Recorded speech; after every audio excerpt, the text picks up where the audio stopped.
Director Defense Media Operations DMO Major General Edward Buba ekwugo na ndị amị n'obodo anyị bụ Nigeria ga na-aga n'iru na-alụsị ọlụ ike na-enweta nkwado site na ndị otu dị iche iche ka e wee buo agha megide ndị enweghị ndị na-ebute enweghị ezi nchekwa na ndị osochi egbu.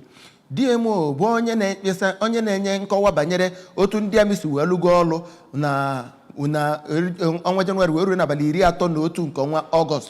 Ogo na-agwa ndị akụkọ okwu nke a na-Abuja kwuru na ya bụ ibu agha megide ndị osochi egbu a na-akpa mkpamkpa na-ebute katakata ka na-aga n'iru ma ọ dị mkpa dị na-enyere ndị amị imejupụta ezi ebumnobi ịfụ n'udo na agamniru ụdị agbachara ọghagbo aghara n'ụdị ọbụla. Ekwu ya jide wetara anyị akụkọ.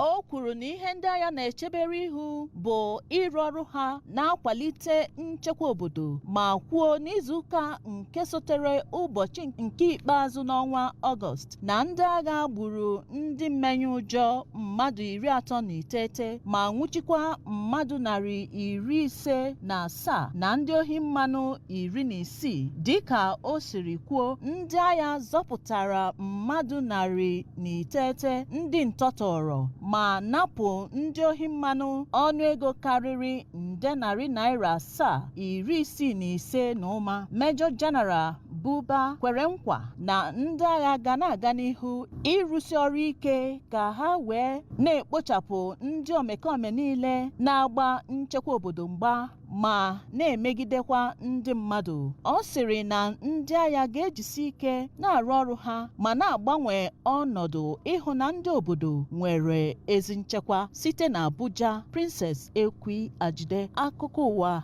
ABS.